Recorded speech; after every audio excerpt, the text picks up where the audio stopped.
आज आपण सर्वजण भीमाशंकर सहकारी साखर कारखान्याच्या संदर्भातल्या काही प्रमुख शेतकऱ्यांच्या दृष्टीनं, ऊस उत्पादकांच्या दृष्टीनं अडीअडचणी आणि कारखान्याच्या कामकाजाच्या संदर्भामध्ये चर्चा करण्यासाठी इथं आपणा सर्वांना बोलवलेलं आहे. मी आपणा सर्वांचं मनपूर्वक स्वागत करतो.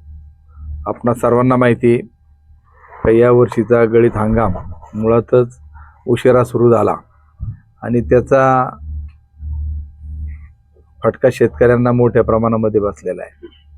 की आज रोजी शेतकऱ्यांच्या शेतामध्ये 20-21 महिन्याचे ऊस झालेत, तरी देखील ऊस तुटले गेलेले नाहीत. त्यामुळे शेतकरी मेटाकुटीला आलेला आहे.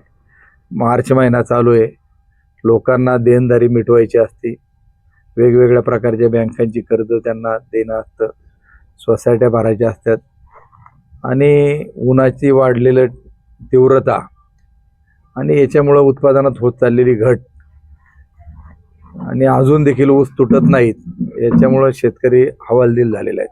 आणि या संदर्भात देखील पाठीमागं आपण मागच्या महिन्यामध्ये देखील एक प्रेस कॉन्फरन्स घेतली होती. त्यावेळी देखील आपणा सर्वांच्या समोर काही विषय मांडले आणि आज देखील त्याच्यामध्ये फारसा काय बदल झाला अशी परिस्थिती नाही. की प्रथमतः कारखान्याने जवळचे जे ऊस आहेत शेतकऱ्यांचे नोंदीमधले ते ऊस वेळच्या वेळी तोडणं अपेक्षित असताना मोठ्या प्रमाणावरून बिगर नोंदीचा बाहेरून ऊस आणला गेला आणि त्याला प्राधान्य दिलं. असा हा जवळपास 1 लाख टनाच्या दरम्यान ऊस त्या ठिकाणी आहे. आणि आज रोजी आपल्याकडं ऊस तोडणी बाकी जवळपास 2 ते 2.5 लाख टन ऊस हा कारखान्याच्या नोंदीमध्ये शिल्लक आहे. आणि आज 2 तारखेला एक कारखान्याची मीटिंग झाली शेती समितीची, की ती मीटिंग 10 महिन्यातून झाली आणि त्या मीटिंगमध्ये एक निर्णय घेण्यात आला की आपल्याकडे अतिरिक्त ऊस आहे आणि हा ऊस अन्य कारखान्याला द्यायचा. मग तो कोणाला द्यायचा? तर त्याच्यामध्ये शेती समितीमध्ये निर्णय घेण्यात आला की आपल्या कारखान्याकडे आता ऊस अतिरिक्त आहे आणि हा अतिरिक्त ऊस पराग कारखान्याला भीमाशंकर मार्फत त्या ठिकाणी द्यायचा. आता हा शेती समितीचा विषय संचालक मंडळाची मीटिंग 8 तारखेला होती आणि त्या मीटिंगला ज्यावेळी मागच्या मीटिंगचं विषय कायम करण्याचा आला त्यावेळी त्या ठरावाला मी पूर्णपणे विरोध कडाडून केला. मी त्यांना काही प्रश्न त्याच्यावरती विचारले की ह्या विषयाला माझा विरोध आहे की आपल्या कारखान्याच्या परिसरामध्ये एवढ्या प्रमाणामध्ये ऊस शिल्लक असताना पहिला प्रश्न असा आहे का तुम्ही लांबचे बाहेरचे ऊस आणले का, की ज्याच्यामुळं कारखान्याला प्रति टनाला जवळपास 100 रुपये वाहतुकीपोटी एक्स्ट्रा त्या ठिकाणी द्यावे लागतात. आणि ते ऊस खोडव्याचे आहेत, त्याचप्रमाणे ते ऊस गवळे आहेत, इमॅच्युअर आहेत आणि आपल्या लोकांचे 19-20-21 महिन्याचे ऊस झालेले असताना तुमचे लांबचे ऊस आणायचं नाही. तर त्यावेळी सांगितलं गेलं, म्हणजे मागे आपण ज्यावेळी बसलो होतो त्यावेळी बोर्ड मीटिंगमध्ये मी जानेवारी महिन्यामध्ये हा विषय घेतला होता की नाही आपल्याला ऊस कमी पडणार आहे. आणि तुमच्याकडे सगळ्या नोंदीची आकडेवारी असताना तुम्ही 1.5-2 महिन्यापूर्वी सांगता आपल्याकडे ऊस कमी आहे आणि आज सांगता आपल्याकडे अतिरिक्त ऊस झालेला आहे. ही सगळे आकडेवारी लपालपीचं काम चालू आहे आणि याच्यात भीमाशंकर कारखान्याला माझ्या दृष्टीनं तरी आर्थिकदृष्ट्या अडचणीत आणण्याचं काम करून तो ऊस डायरेक्ट ठराव त्यांनी करून पराग कारखान्याला द्यायला सुरुवात केलेली आहे. आणि आमचा त्याला विरोध आहे की ज्या तालुक्यामध्ये आपण त्यावेळी विघ्नरचं कार्यक्षेत्र आंबेगाव असताना देखील विघ्नरच्या गाड्या तोडल्या होत्या आणि आज तुम्ही एक तुमच्या नेतृत्वाखालचा सहकारी भीमाशंकर कारखाना, एक तुमचा खाजगी कारखाना, त्याच्या भल्याकरता तुम्ही सभासदांनी उभे केलेल्या त्या संस्थेतला जर ऊस देत असाल तर कदापि आम्ही सहन करणार नाही.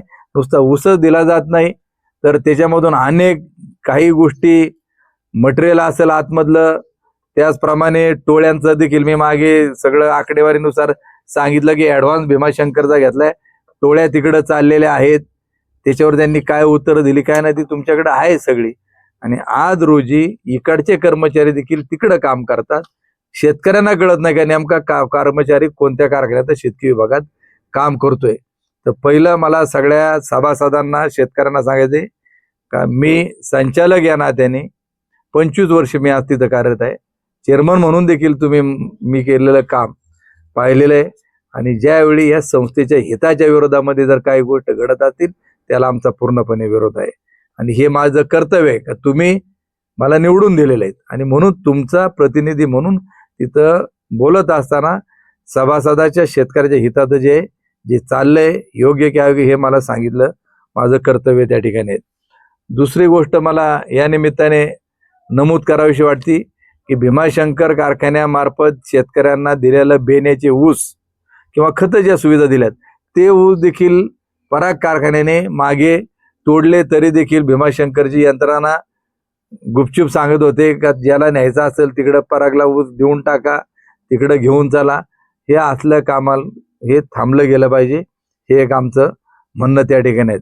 दुसरी एक गोष्ट मला आपणा सर्वांच्या निदर्शनास त्या ठिकाणी आणून द्यायची की बरेच दिवस कुजबूज चाललेली होती की कारखान्यामधून स्क्रॅप जे बाहेर चाललंय त्याच्यामध्ये बराच काळा बाजार चाललेला आहे. परंतु मी संचालक तिथं आहे आणि ही गोष्ट माझ्या कानाला म्हणलं जोपर्यंत ठोस एखादा पुरावा आपल्या हातामध्ये येत नाही तोपर्यंत आपण ते बोलणं योग्य नाही. आणि म्हणून 11 फेब्रुवारीला मी कारखान्यामध्ये गेलो आणि त्यावेळी स्क्रॅपच्या ज्यावेळी गाड्या वगैरे भरत होत्या त्यावेळी मी ते सगळं पाहिलं.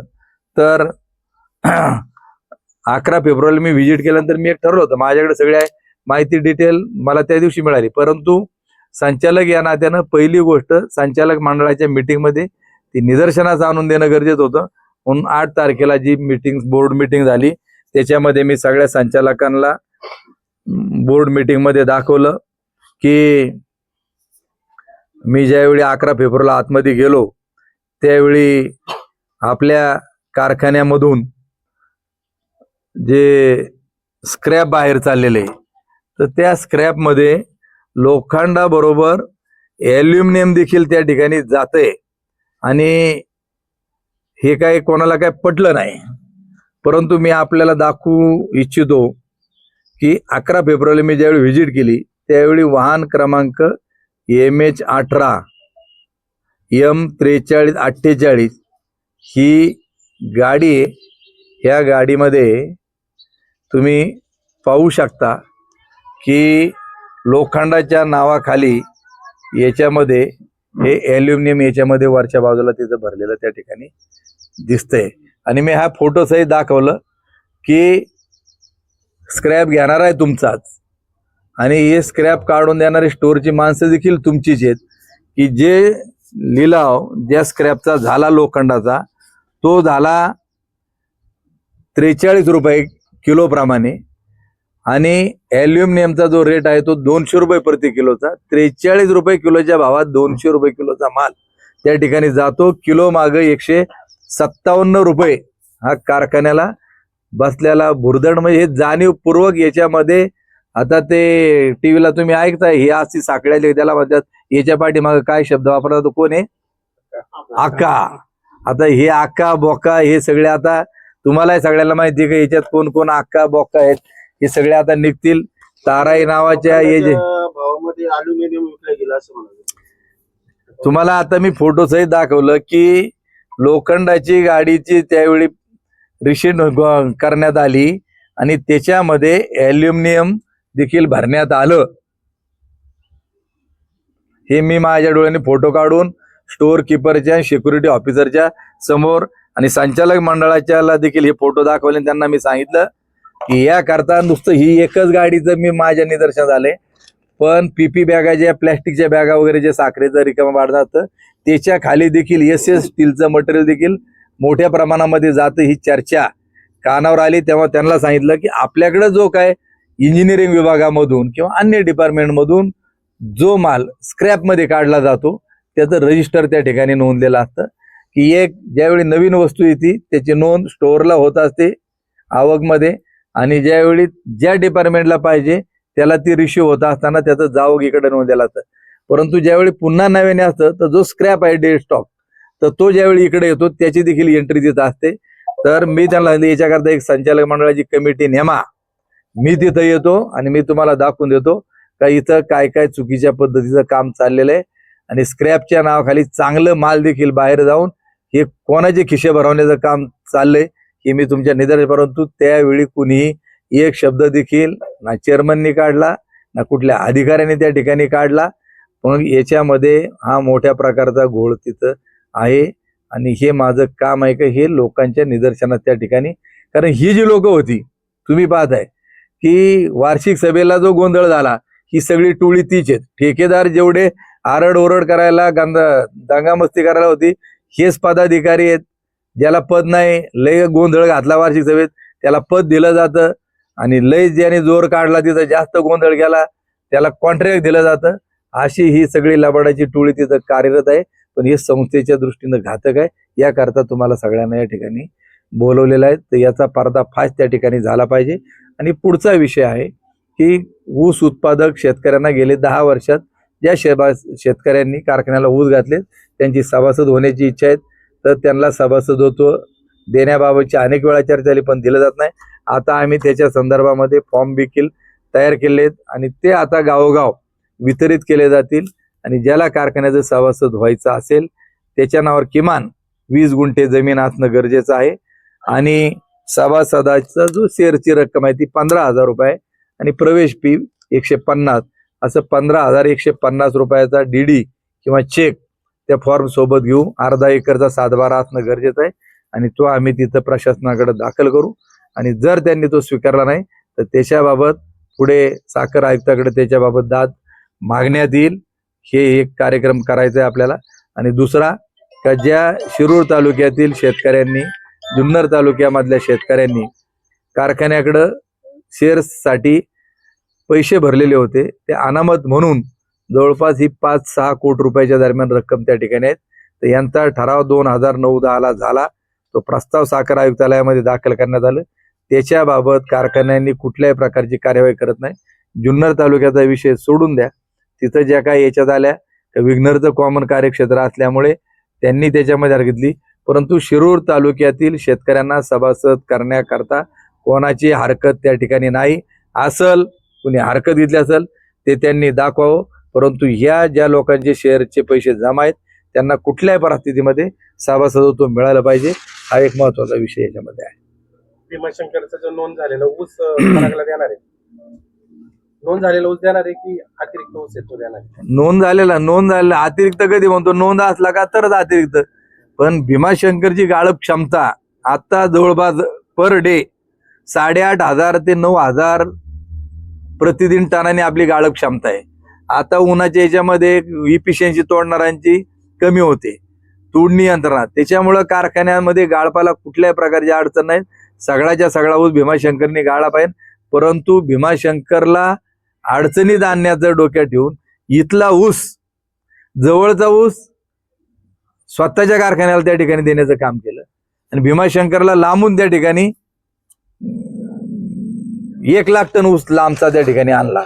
अनेक गाव आहेत त्याच्यामध्ये भीमाशेत, विठ्ठलवाडी, टाकळी भीमा, डिग्रजवाडी, धानोरे, दरेकरवाडी, पारोडी, वाडे, बोलाई, कोरेगाव भीमा या परिसरातून लांबचा ऊस त्या ठिकाणी आणला. परत इकडे ओतूर, डिंगोरे हे आता इथं अतिरिक्त ऊस तुम्ही आहे मानता, हा लांबचा ऊस तुम्ही आणला कशा करता हा आमचा सवाल आहे. आणि ज्या जवळच्या सगळा ऊस 30 किलोमीटरच्या आतमध्ये आपल्या भागामध्ये उपलब्ध असताना तुम्ही लांबून 70 किलोमीटरवरून हे ऊस कशा करता आणता? कारखान्याचं नुकसान झालं याला जबाबदार कोण आहे? वाहतूक खर्चामध्ये 1,00,000 टन ऊस तुम्ही लांबचा त्या ठिकाणी आणलाय आणि शेतकऱ्याच्या ऊस तुडीच्या लेट झाल्यात. आज गाडी जर वावराच्या बाहेर जर ट्रॅक्टर काढायला झालं तर एक गाडी बाहेर काढायला गाडी मागे 200 रुपये शेतकऱ्याला त्या ठिकाणी द्यावं लागतात. JCBनं गाड्या त्या ठिकाणी लोटायला लागतात. तुमच्यातलं कोणाचा ऊस असेल तर तुम्हाला अनुभव असेल, मी सांगण्याची काही त्याच्यामध्ये गरज नाही. आज याच परिसरामध्ये बाहेरचे कारखान्यातले इथं ऊस न्यायला या तालुक्यामध्ये आले जाता, ही कुठली पद्धत आहे? विघ्नर कारखान्याचा आपला भीमाशंकर कारखान्याचा ऊस थोडाफार या क्षणाला जात असेल ना फरागला? चालू केलेला आहे. 2 तारखेपासूनच ऊस चालू झालेला आहे तिथं. आम्ही 8 तारखेला कडाडून विरोध केला. रोजचा ऊस आता तिकडे चालू आहे. त्यांनी ठराव केलेला आहे त्याच्यामध्ये आणि मी एकट्याने विरोध केलेला आहे संचालक मंडळाच्या की 50,000 टन ऊस त्यांना तिकडे द्यायचा. यातून शेतकऱ्यांना काही तोटा होणार आहे का ऊस उत्पादन? मग ऊस उत्पादकांना काय आता लांबचे ऊस आणली 1,00,000 टन ऊस 100 रुपये वाहतुकीला तिथे एक्स्ट्रा गेले. परत जो ऊस आमचा 2 महिन्यापूर्वी तुटून जायला पाहिजे होता त्याच्या थोडी लेट झाल्या. एक टनेज देखील घटलं त्या ठिकाणी. तुम्ही शेतकऱ्यांना तुम्ही डायरेक्ट जाऊन काही शेतकऱ्यांच्या तुम्हाला मुलाखती घ्यायला आम्ही सांगतो, तुम्ही जाण उत्पादकांच्या मुलाखती घ्या म्हणजे त्यांचं दुखणं कळलं आपल्याला काय. याबाबत तुम्ही काही तक्रार वगैरे करणार आहे का? केली ना, बोर्ड मीटिंग मध्येच विषय झाला त्या दिवशी संचालक मंडळाच्या. हो, संचालक मंडळाचे. आणि ते काय कोण म्हणत असेल हे बोलले ना, ते नाही. माझ्याकडे मागच्या वेळी 2800 रुपये हप्ता द्या त्याचा देखील माझ्याकडे ठराव आहे कारखान्यामध्ये लिहिलेला, तो देखील तुम्हाला मी दाखवला होता. मला वाटतं मी मागणी केली होती ज्यावेळी यांनी पहिला हप्ता किती काढला होता 26. सुरुवातीला, त्याला विरोध केला तेव्हा 2800 रुपये झाला. आता हे काय सांगतात, आता जर तुम्ही खासगी कारखान्यात तुमच्या नेतृत्वाखाली 2 कारखाने आहेत, भीमाशंकर आहे खासगी, तिकडचा तुम्ही 3,000 रुपये भाव डिक्लेअर करता लोकांना हे करण्याकरता, इकडच्या बाबत शब्द बोलत नाही. इकडे त्यांनी सांगितलं पाहिजे का भीमाशंकरची जी FRP आहे, किमान आधारभूत जी किंमत आहे केंद्राच्या धोरणाप्रमाणे, ती आपली 3100 रुपये, म्हणजे राऊंड 3100 सांगितली, ती 3,080 रुपये.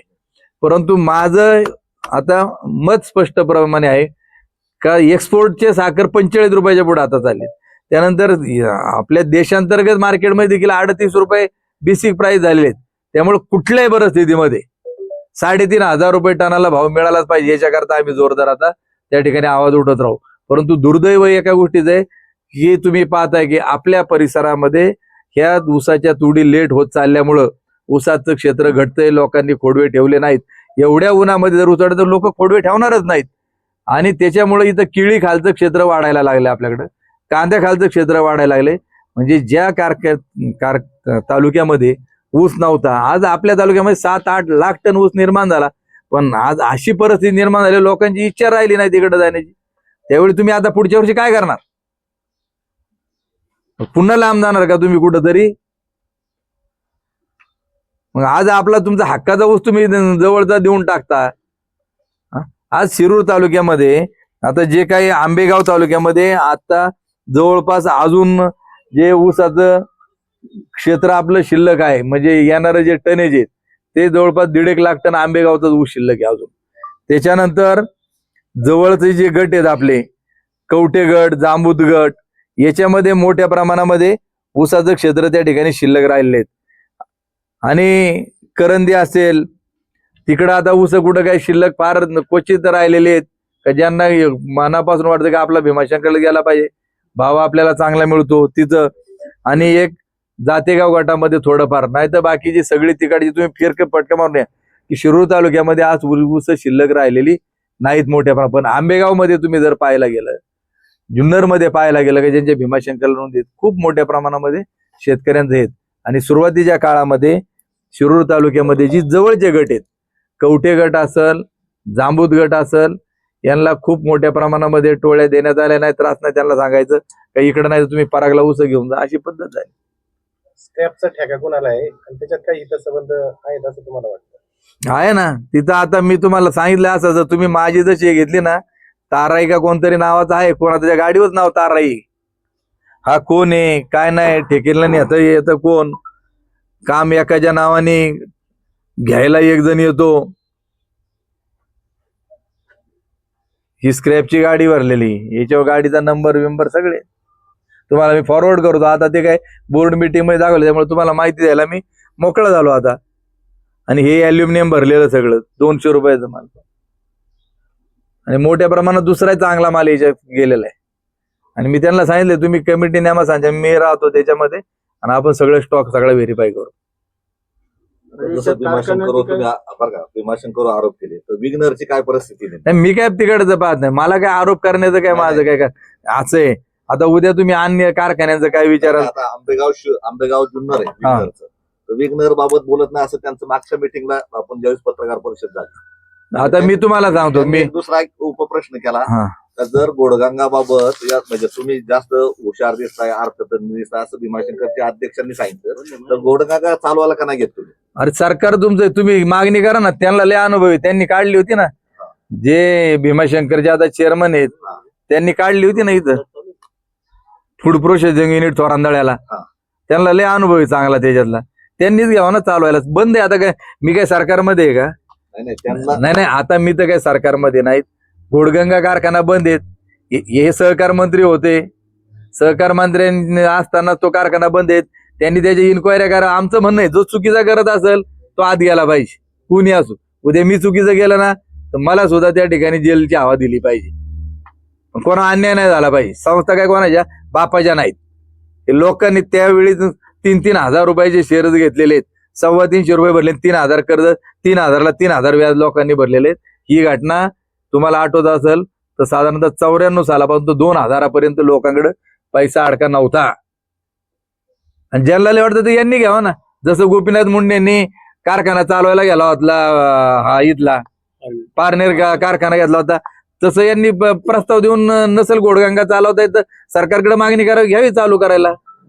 काय त्याच्यात आम्ही करू मार्गदर्शन त्यांना, काय अडचणीत.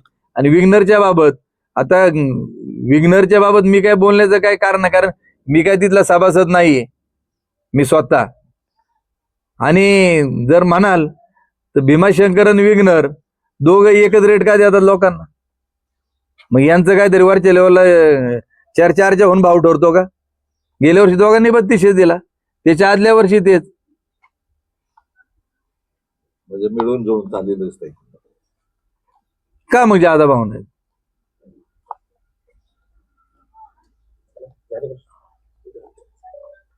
कोणाला काय कोणाला विचार? विचारायचं आहे अजून काय?